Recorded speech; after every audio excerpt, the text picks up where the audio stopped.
Okay, so I have contemplated long and hard about actually like talking about this just because like I don't really like to get deep into my like health stuff or like personal stuff, and I usually like to keep like things with my relationship under wraps. There is nothing going on in my relationship. Like we are a-okay. But randomly I started getting pain one day, and uh I was just like, what the hell is going on? Because it was to the point of where it was pain that I would take maybe a period cramp over. And it was in my lower right side of my pelvis. And what was happening was that I was getting this like really like it's like a squeezing type of pain, and it almost felt like I don't know. It just kind of felt like I had to go to the bathroom, but like I couldn't go to the bathroom. And then on top of all that, like I would literally zone out when I was having the pain, and my boyfriend would just be like, "Are you okay?" Like, cause like he would literally be talking to me, and I would just like tune out, cause that's usually what I do when I'm in pain. Like I can handle certain pain. I'm not gonna say I can handle all pain very well, but like I'm pretty good with it. Like my body like just zoning out and just focusing on trying not to be in pain. Um so sorry if you can hear that. She's literally like going to the bathroom. But um really yeah, so that pain, it was kind of squeezing and stuff, and then when I actually described the pain to my mom, she was saying that it may be appendicitis and stuff because my mom is a nurse. So I'm just like, okay, because we're not thinking of anything else at this point, because my mom is automatically like, well, appendicitis is a thing like on your dad's side, so you might want to go get that checked out because his burst and stuff, and he didn't know until like the last minute, which was very scary back in the day. So then my mom and I go to the ER, we go to the hospital, and they do the work or whatever. They put the IV in my hand. I've never had that in my hand before or put in my hand before.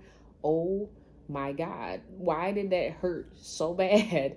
And I was like shaking my hand, and he was like, "Hun, you gotta like hold still." And I was like, "Oh my God," like, and I was like, "You made me tear up a little bit," like, because I'm so used to like it going into my arm, but my veins always blow. I don't know if anybody else has that issue, but let me know, because like that's so annoying. But anyway, I digress. So they wanted to do a CAT scan, and then they wanted to do a ultrasound just to make sure like they were seeing what they were seeing and stuff. The first thing that I do is the ultrasound. So they actually do an outer ultrasound, which is just the regular one that's on your belly. And then they do the internal ultrasound, which is like transvaginal or whatever. So they did that. And all of a sudden, it scared me for a second because I heard a heartbeat, and I was like, wait a minute, that's not supposed to happen. But it was mine. So I was like, I was freaking out. So, yeah, but not like we don't want any kids. We're just trying to wait for a couple of years. But then I get up to like put my pants on and everything after like I'm done, and I see the screen, and I'm like, something's not right here. Because you could literally see like she circled something and whatnot, and she probably should have closed out her screen, because that honestly made me freak out a little bit more. And I know that it makes me freak out a little bit more to know that she couldn't say anything, because and I get it, like, ultrasound techs and people that are in the labs cannot have the final say. That is just a thing. That's just like a rule in the medical field and stuff.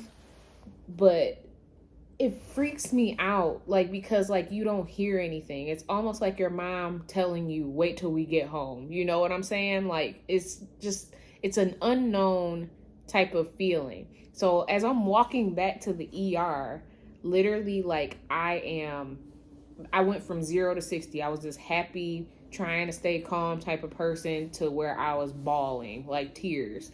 And my mom's like, what's wrong? What's wrong? And if you were wondering where my boyfriend was at the time, he was at work, because I told him to, go to work, and I would be, here with my mom because my mom was going to take me, whatever. And he said that he would call off work and like come down there if he needed to. And I said, I'll let him know what's going on. So I told her something's wrong, told her that I saw something on the ultrasound, something's not right. It could be my uterus, it could be something, I don't know. Ovaries was my last thought. So it was like literally my uterus, because I'm associating, you know, ultrasound, uterus, where a baby would be, things like that. So then I get to the CAT scan. I'm still like, you know, like just crying and stuff. And I'm laying on the table, and the guy was like, "Hi, my name is such and such. Have you ever done a CAT scan before?" I was like, "Yes, I did a long time ago." And then they put the iodine in there, but for some odd reason, I don't know what it is about putting that IV in your hand versus your arm. My arm, every time like I did a CAT scan or something, I never felt the iodine go in, but they put it in my hand, you know, where my IV was and stuff. And I was just like, why does this hurt so bad? Because he was like, you might feel like a little something, but you shouldn't be able to feel. I was like, it's burning. Like, it literally feels like it's burning. And then obviously, like, if you've ever had a CAT scan before, it usually gets warm in certain areas. It's different for everybody. Like, usually I get down there and I think I peed myself. And I get it behind my ears, like the first time. And then you start feeling it in here when it gets really warm. And then you got to put your hands up, and then the machine will tell you hold your breath, all that stuff. So, okay, get that done and everything. And then I'm waiting in the waiting room at this point. It's a waiting game just to see what's going on, because in my mind, I know for sure now it's not appendicitis. And even the doctor was pretty much saying like, yeah, like it's not appendicitis, you'd be curled over kind of. And I'm like, well, sometimes that's not really the case with certain people. I don't know. But so he told me that I had a hydrosalpinx. That's what he called it. And he said there was like a little like para-ovarian cyst happening next to it or something like that. And I had never felt cyst pain before. Now I understand what my sister goes through. I love you so much. I'm so sorry. Like, that is the most excruciating pain I've ever felt in my life. Like, it's to the point of where, like I said, I have to like zone out and pay attention to something and focus on the pain for it to like go away for a second. And then I'm like, like, you know, like it's weird.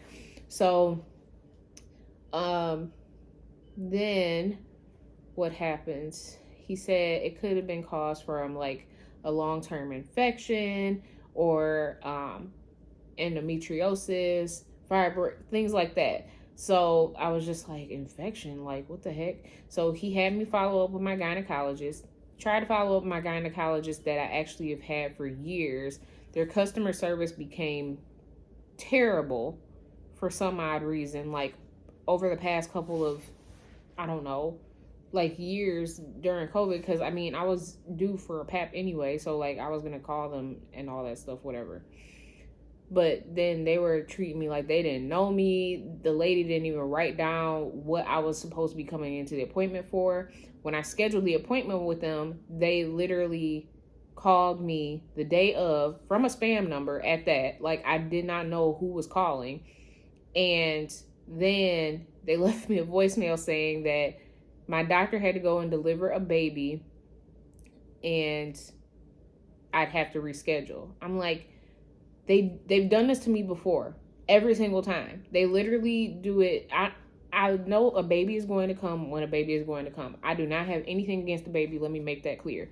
But the thing being that, you know how somebody tells you something over and over and over again, and you're just like, okay, like, is there really something happening, or are you lying to me? Like, it's kind of like that. And I really hate to say that, because I love children. Like, I don't want to, you know, badmouth children or the mother having the child or anything, because it's not against them. It's just when you hear something over and over and over again, you start to kind of question credibility at that point. And it was to a point to where like me and my sister were kind of thinking like, oh, well, maybe she didn't want to take any more patients for the day.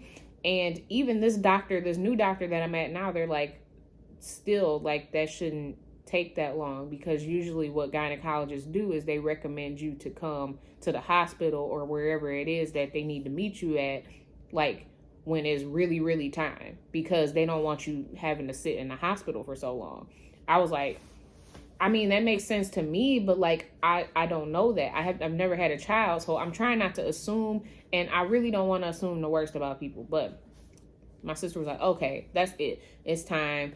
And my sister ended up finding me this doctor, and I guess she goes to this doctor as well. And a lot of her friends go to this doctor. So like, I was just like, okay. And then when I went in to this new doctor, I gave him the paperwork that they gave me at the ER and stuff. The nurse had talked to me. She was so sweet. Oh my God, so awesome. Like, she listened to everything that I said. She was, and it wasn't like a fake concerned. Like, she literally genuinely seemed concerned, which you guys kind of know what I'm talking about. And then when the doctor came in, he was so friendly. He was so nice. It literally felt like I had known this guy for like years upon years. And he said, well, you know, you're due for your exam today and stuff. Do you want to get it out the way? And then he was like, we can also, like, you know, check for other stuff and everything. And I was like, okay.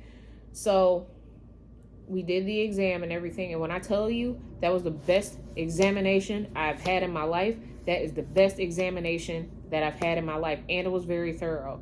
Like, I didn't even know he was touching me until the one part where, you know, he checks the, you know, uterus and like for like polyps and all that stuff. That was the only time, really. I barely even felt anything. And I got up at the table and he was like, okay, well, we'll have your results and we'll give you a call and anything. And then if we need to send you some medication, we'll send it directly to your pharmacy. And then he was like, do you have any questions for me or anything like that? And I told him that was the best examination I have had in my life. And he was like, oh my God, you made my day. Like, he was so happy. So, yeah. So then, you know, I didn't have any like issues, no, you know, STD, no, nothing. Like, I mean, nothing wrong with my uterus or anything. I did have a small infection, which they, you know, took care of that and stuff, and they sent the meds to my pharmacy, because they just called me. They were like, oh yeah, you just, you know, your results came back great, you just had this little issue and we're just sending you things to the pharmacy. I was like, oh, okay, cool. So did that. Then I kept doing my because I read online somewhere, listen, always check with your doctor before you do stuff. I'm just saying something just so I can, you know, recommend it to you guys, because it actually worked for me really well, because I was still dealing with the pain of the hydrosalpinx and I didn't know what to do. So I would literally just drink water. I was kind of trying to stay away from caffeine, because I've noticed that caffeine and alcohol were causing me to have a little bit more pain than usual. During this time, I literally did a full 360 on my diet as well as what I was drinking and stuff. So literally I cut caffeine, which you know how much that killed me. I'm drinking coffee right now, but I'm drinking very little amounts. And then usually when I drink coffee, I drink a lot of water afterwards so I can flush. But I'm only eating chicken, like Mediterranean style diet stuff. I'm trying to stay away from the red meat, more vegetables, light on the fruits, because sometimes fruits do have natural sugars, and just being more mindful of which ones are better to eat versus the ones that are very high in sugars. And then I've also incorporated dandelion root tea into my diet, and I saw a significant change when I drank that. I usually drink it, like, I think when the pain first started, I drank it every day. But when the pain started to kind of subside, I would drink it like 3 days, like 2 to 3 days out of the week, because you don't want to drink too much tea because it can give you some issues with your kidneys, from what I've heard. So, and be warned, if you do decide to try dandelion root tea, please check with your doctor just to make sure that you are, you know, not allergic to it. That is the biggest thing. You got to make sure you take care of you first, before you actually do some experimental stuff, you know. And then what happened was that the cramping started to ease up. I apparently passed the cyst, and I didn't know what it was, and I had to send a picture to my mom and my sister, and it was a whole nother thing. And fair warning, this tea it tastes like what I would envision rabbit food to taste like. The only reason why I say that is because I do have a fur nephew that is a rabbit or a bunny, and his name is Bugsy. My sister's animal. My sister's fur baby. So yeah, like I'm feeling good right now. So I just came back from my appointment. I had an ultrasound like 2 days ago. I had the regular and I had the transvaginal. And this one was way more difficult because I actually had to hold in water.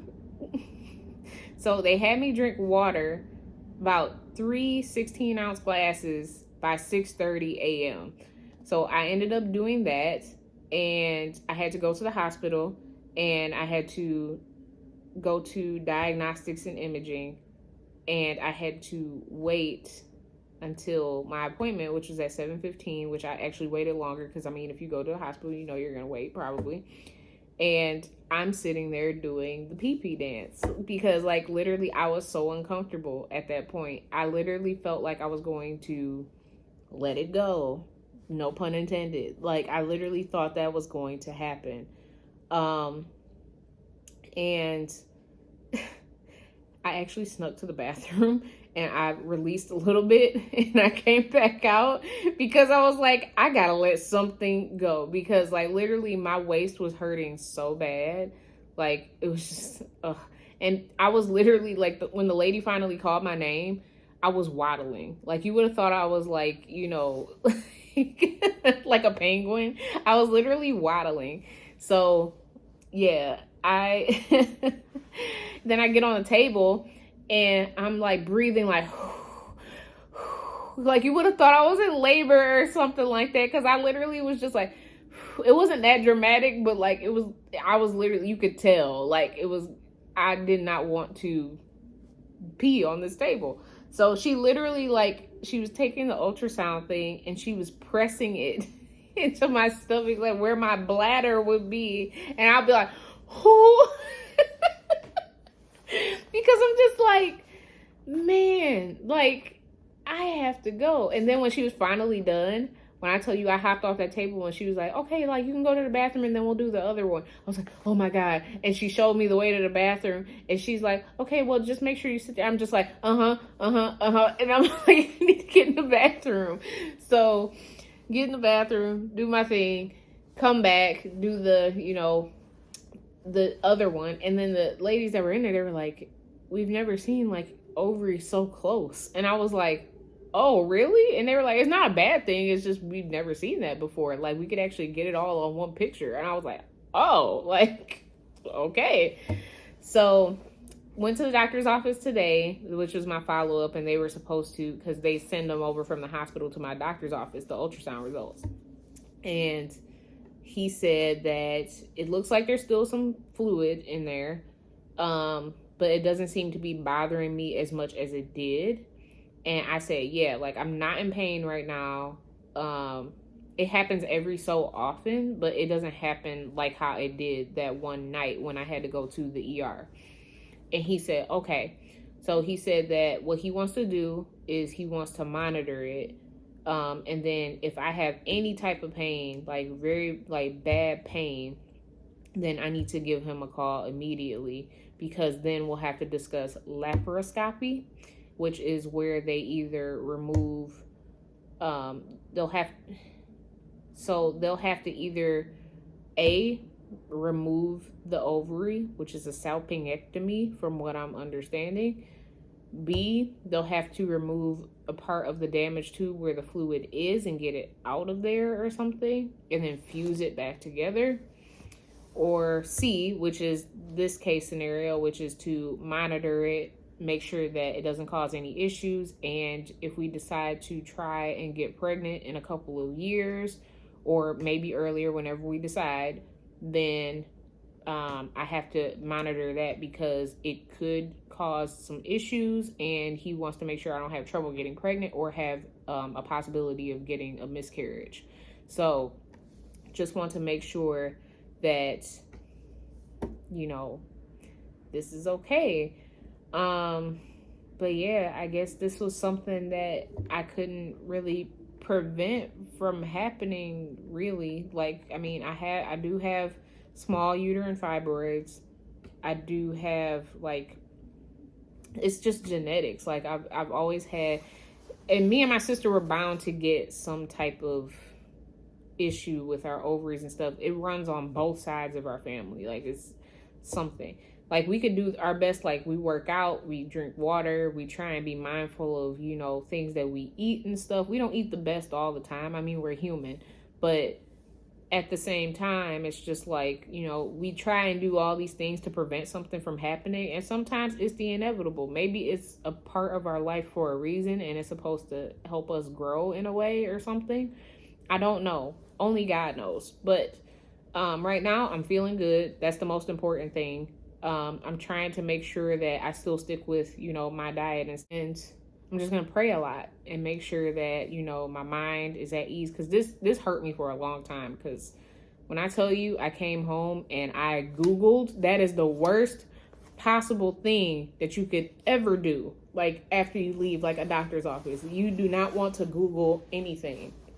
And I was in the bed and I was just looking at the ceiling and I was just sobbing. Like, I was crying. And Julian laid in the bed next to me, and he held on to me, and he pretty much said, I told him, I was like, what if we can't have children? And he said the sweetest thing. And it still gets me, obviously, but he said, if we do, we do. If we don't, we don't. And we'll figure something out. And that's the sweetest thing that you can say to somebody, especially when their headspace is in the one that mine was in before. Like, I'm stronger now, but it was just so sweet of him to say that, because that made me feel like I'm so lucky to have a partner like that, because not a lot of people have partners like that, and I'm very much aware of that. There are some partners that will literally blame you for being this way, when it could be their fault, or it could be like, something else fault, like that you couldn't even help, like, it's just, I'm so blessed. Like, you don't understand. Like, and in that moment, like, any fight we were having, or any, like, any like disagreements that we had or anything like that, I just threw them out the window, because I was like, this man loves me. And that means a lot to me. And I love him so much. I do. I really, really do. And he even, like, he asked me if he could talk to like his family and ask doctors and stuff about it that he knew. And I told him he could. And literally, he told me about his dad talking to him, and his dad pretty much said, his dad and his dad's wife said, you have to be there for her right now, because right now she feels broken, and she feels like she can't do what she feels like she wants to do in life. And that's a perfect depiction of how I was feeling. I literally felt like a broken woman. And I feel like a lot of us go through this, and I've never been through something like this. And I've contemplated every single day, like, while this was happening, if I should even make this video. And this has been happening for like 4 months now. And I just literally, I was like, why am I so scared to talk about this with people? Or why am I so scared to like give this information to people? Because this may help another woman. This may help somebody that's going through the exact same thing as me. So I'm going to talk about it. Like, that's what this channel is for. Like, I want us to be closer. I want you guys to know that, especially the women that are going through what I'm going through, like, I want you to know that it's going to be okay.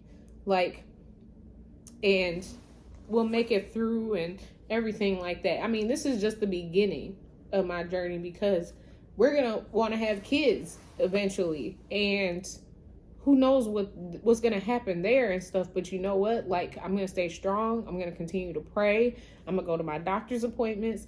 I'm just gonna manifest. I'm gonna manifest all the good energy that I possibly can at this point. I'm going to manifest all of the positive energy that I can at this moment. I can't be negative, because when you're negative, then your health declines, you're self-destructive, things like that. I can't be like that. And I have to pull myself up out of that, because, like, you know, people can help you by talking to you, but you got to pull yourself out of that. You have to. You have to for yourself. And it's just been so hard. Like, and I've always wanted to have children. I did. Like, I wanted 2, but when I got with Julian, I said I wanted 3. And, you know, it's whatever the good Lord blesses me with. And I'm grateful for anything that he provides. But yeah, like, so the doctor, he does want to monitor it, and I have to go back in 3 months just to make sure. And he told me to call him sooner if there are anything, or if there's anything like that's causing pain or that's happening to me that, you know, could be questionable. But I'm really glad to have a doctor that actually gives a shit, especially during this time. And I really hate to say this about doctors, but right now it is so hard finding good healthcare physicians that actually give a shit. And I understand why, in a way, because like they've been treated so bad over these past couple of years. And then on top of all of that, a lot of people are struggling for money, so they're going into these fields just for the money versus the actual like care aspect of it and the duty behind it. And then also you just get the 1 in a million, like the doctors, to where they actually care. Like, they actually do give a shit about what's going on with your body. Like, you don't understand how many doctors I've been through that just don't care, or they just don't have time for you, or it feels like they don't have time for you or anything.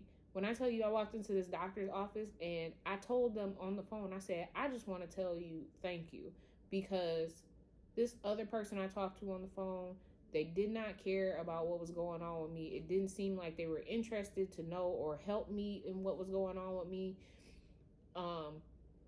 They couldn't even provide me recommendations. The lady on the phone, she literally goes, I was like, well, can you tell me what to do? You know, because I'm scheduling this next appointment with you, but this is something that I don't feel like it can wait, because I didn't know how serious it was at the time. And she literally, I said, I was like, can you give me recommendations on what to do in the meantime until my next appointment? And this was like my other doctor's office. And she said, well, I don't know. I'm not in medical. Like, she didn't even offer any type of recommendation, like, or like said, like, can I put you on hold while I, you know, kind of consult with one of the doctors or the nurses here to see what you could possibly do. You know what I'm saying? Like, that's customer service. It's not just the whole medical aspect, it's customer service. And when you do that to somebody, that pretty much shows how much you give a shit. And I don't know, like, I'm trying to be nice too, because I'm trying to consider if it was a bad day or not. But I think sometimes I give people the benefit of the doubt too much. I don't know, but I'm really hoping, like, I digress. I don't want to like talk to you guys or babble like too much to you guys, but like at the same time, I feel like these talks are necessary. They're needed to be had, and I just want you guys to know that it's okay. Like, and there's somebody else going through something that you may be going through. And you know what? We're going to keep the good energy. We're going to keep the positive energy. We're going to take, you know, our vitamins. We're going to drink our water. We're going to go to our doctor's appointments. We're going to make sure that we are our best selves. And, you know, pray every day. Pray every day. But I love you guys. Junior watching, I be on my Junior watching, I be on my Tell him this. Did he miss?